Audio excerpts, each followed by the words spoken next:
Bonjour. L'ASA, l'association syndicale du canal de Gignac, distribue l'eau brute sur près de 3000 hectares. Afin de réduire les prélèvements dans l'Hérault, elle transforme les réseaux gravitaires en réseaux sous pression. Coup d'œil donc sur Plessan ce mois de mai où l'opération suit son cours d'eau. L'ASA, gestionnaire du canal, a effectué des travaux sur l'édifice. L'ouvrage a aujourd'hui 131 ans et malgré l'entretien, le système de canaux à l'air libre est trop gourmand et cause parfois des problèmes pour les adhérents. 3000 hectares dominés par les réseaux. Il y a 2800 hectares qui sont souscrits, donc qui ont droit à l'eau sur ce périmètre-là. Le périmètre il s'étale sur 13 communes qui sont situées dans la moyenne vallée de l'Hérault, en rive droite et en rive gauche de l'Hérault. Ça représente 9500 parcelles et ça représente environ 3850 adhérents. Presque 4000 adhérents et un réseau qui ne correspond plus aux normes. Il est totalement remis en cause par les usagers et la réglementation. Celle-ci impose de laisser un débit constant dans l'Hérault, ce qui a pour conséquence une limitation en prélèvement par rapport aux besoins. Pour assurer la continuité du service, une action était nécessaire. On pose des canalisations qui sont 100% étanches.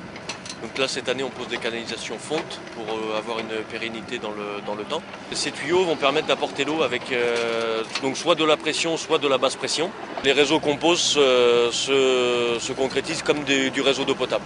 Donc canalisation avec une prise en charge et une sortie à la parcelle qui se traduit par effectivement un robinet dans une niche. La modernisation aujourd'hui concerne environ 400 hectares et a nécessité la pose et l'enfouissement d'une trentaine de kilomètres de tuyaux.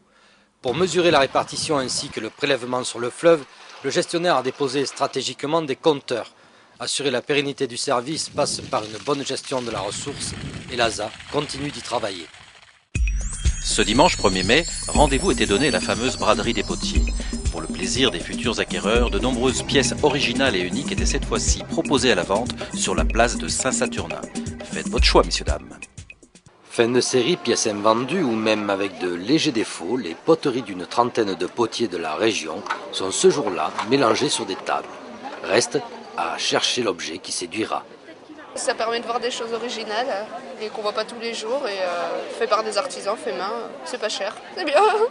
C'est pas cher et c'est sûrement une des raisons du succès de la braderie. Mais il reste aussi le plaisir de chercher parmi ces milliers de créations le pot que l'on n'espérait pas trouver. C'était très bien parce qu'on découvre de jolies choses et c'est pas mal du tout. C'est un peu embêtant parce qu'on ne sait pas à quel potier on doit l'œuvre.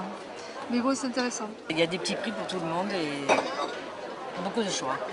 La manifestation n'a lieu que tous les 2 ans. C'est le temps qu'il faut aux artisans pour avoir un stock conséquent et un large choix à proposer au public. C'est une belle occasion de vendre autrement et de faire connaître aussi la poterie à des gens qui viendraient moins sur les marchés lambda. Et ouais, je pense que c'est une belle occasion de rencontrer aussi d'autres personnes dans le monde de la poterie et le public. Que les gens trouvent leur bonheur, nous on est contents aussi de pouvoir vider l'atelier de certaines choses qu'on garde depuis longtemps et du coup voilà, tout le monde est ravi. Une jolie balade de l'artisanat à des sommes modiques, certains en ont bien profité et pour les autres, rendez-vous dans 2 ans. Une succession impressionnante de tricks, saltos, glissades et 360 en rollers ont tenu en émoi le public gignacois lors de la première édition de Rollin' Gignac. Qu'on se le dise, le skatepark de Gignac entraîne les sportifs de 7 à 77 ans et surtout nos futurs champions. Malgré un temps menaçant, spectateurs et participants étaient bien là pour la première compétition de roller du skatepark de Gignac, organisée par l'association Roll School. Le parcours a été conçu et monté par l'équipe du FIS il y a 3 ans. Il répond à toutes les normes de sécurité en vigueur et de plus en plus de jeunes investissent le lieu. C'est intéressant, ça permet notamment à beaucoup de jeunes de pouvoir pratiquer. En tout cas, Gignac est une ville qui accompagne beaucoup le sport et c'est important aujourd'hui pour les jeunes. Les jeunes, ce sont eux qui pratiquent ces sports plus si nouveaux que ça, mais créateurs de sensations, ils reviennent sur le devant de la scène. Cette discipline exigeante qui demande rigueur et concentration, autant que force et souplesse, les entraîne toujours plus loin à faire frémir le spectateur. À chaque fois, on a des frissons pour eux, voilà, ils sont très forts. C'est toujours impressionnant de voir comment ils ont cet enthousiasme-là, et puis c'est beau, quoi.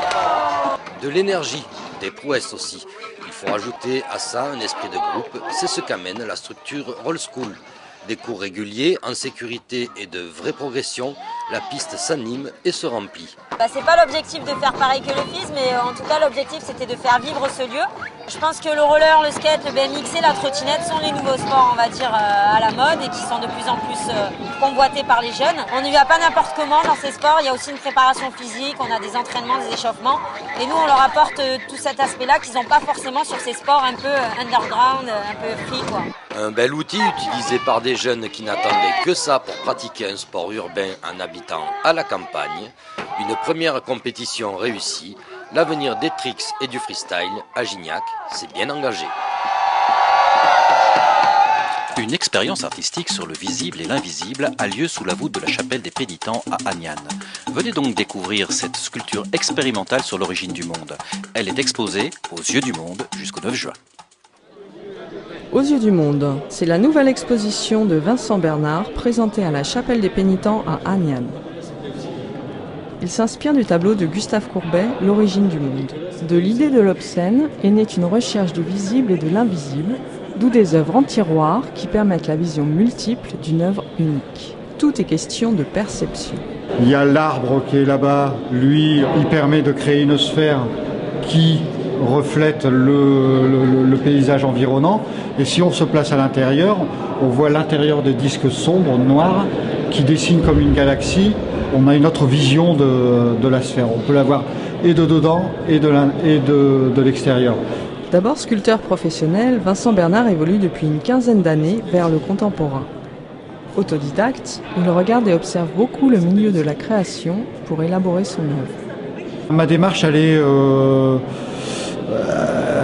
expérimentale en fin de compte, c'est-à-dire que comme là, je ne sais pas où je vais. Je démarre et en cours de route, je découvre où je vais. L'exposition est amenée à évoluer d'ici le 9 juin, au terme de la résidence de l'artiste. Une scène expérimentale a lieu tous les vendredis soirs en nocturne dans le monument.